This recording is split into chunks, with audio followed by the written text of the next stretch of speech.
A stranger commented my exact apartment building name under a video where I never once said where I lived. I post outfit videos, mostly filmed in my bathroom, mirror selfies, nothing that felt risky to me. One night, a guy started commenting on a few of my old videos. Nothing weird at first, just normal compliments. Then one comment said, "Nice building. I used to live on Delancey too." I don't mention my address anywhere. Not in my bio, not in captions, nowhere. I went back through the video he'd commented on, the one filmed in my bathroom mirror, and paused it frame by frame. In the mirror, behind me, through my cracked open window, you could just barely make out the edge of a building sign across the street. Blurry. Small. Maybe 8 pixels wide. He'd zoomed in, cross-referenced it with a street view, and figured out my block down to a 2-building radius. I didn't respond. I blocked him and reported the account. He made a new one within a day, no profile picture, and commented on my newest video. Sorry if that came off weird. I just thought it was a cool coincidence, LOL. I stopped filming in my bathroom after that. Started using a plain wall in my living room instead.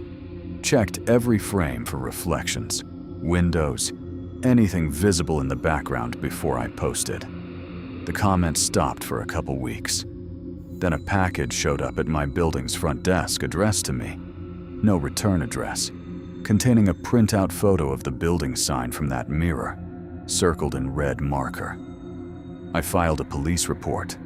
They took it seriously, but without a name attached to an anonymous account, there wasn't much they could actually do beyond flagging it. I moved 4 months later, mostly because I couldn't stop checking my window at night. I still film content, but now I blur every background, use a plain backdrop, and I've stopped filming anywhere near a window entirely. It's a small thing to give up, compared to how it felt walking to my own front door for those 4 months. A commenter figured out the exact coffee shop I filmed at from the barista's name tag in the background, and he was there waiting the next time I went back. I filmed a Get Ready With Me video that ended with a quick clip of me ordering coffee. Just a few seconds. Nothing I thought twice about. A guy started commenting under it almost immediately. Said something like, "That's Sarah at the counter, right? She makes a great oat milk latte." I hadn't mentioned the shop's name anywhere in the video or caption. I went back and watched my own clip closely.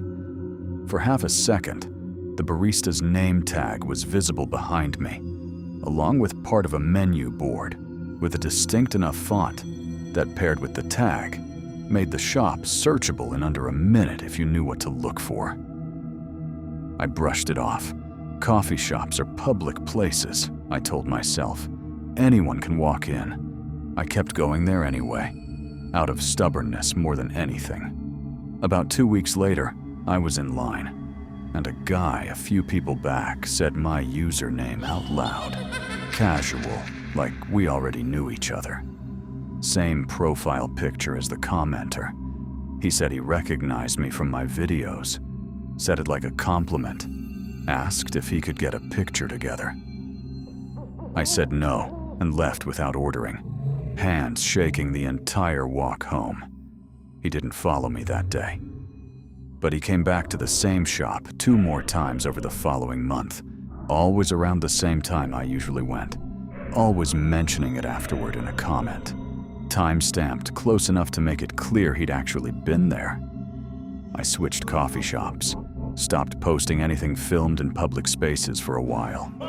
The account still watches everything I post, still comments, always polite, always just a little too specific about details I never said out loud. I've never blocked him, actually, because a friend who works in safety advised me that sometimes it's better to know where an obsessive account still is than to lose visibility on it entirely. I check that comment section more than I'd like to admit.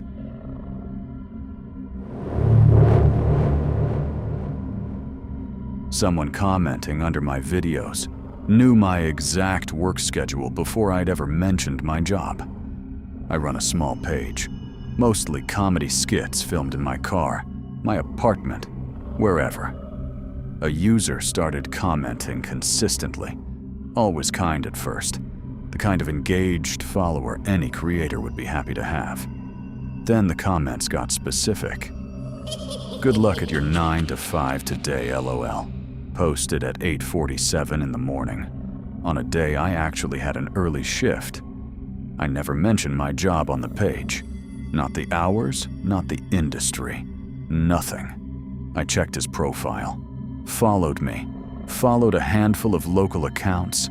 Nothing that screamed danger on its own. I told myself it was probably a coincidence, or maybe I'd mentioned something offhand in an old video I'd forgotten about. I scrolled back through months of content looking for a slip. I found nothing. The comments kept coming, always timed suspiciously close to my actual schedule. Hope the shift isn't too crazy today. Off work soon? I finally messaged a mutual friend who also followed him, and she mentioned, almost in passing, that he'd asked her once, months ago, what I did for work, framing it like normal small talk between fans of the same creator. She'd answered without thinking twice about it, told him the company name, the general hours, assuming it was harmless. It clicked into place all at once. He hadn't figured anything out from my videos. He'd just asked around, piecing together fragments from people who had no reason to be careful, the way stalking usually works in real life, less like a movie and more like patience, and a lot of small, low-stakes questions. I asked my friend to stop responding to him.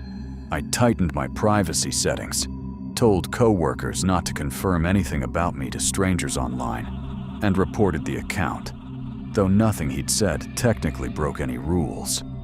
He still follows me, still comments sometimes, vaguer now, like he knows I'm paying attention. I've learned to assume that anything I post and anything my friends say about me is something a stranger could eventually piece together if they're patient enough. It's not a jump scare kind of fear. It's the slower kind. The kind that just makes you double check who's listening before you say anything at all.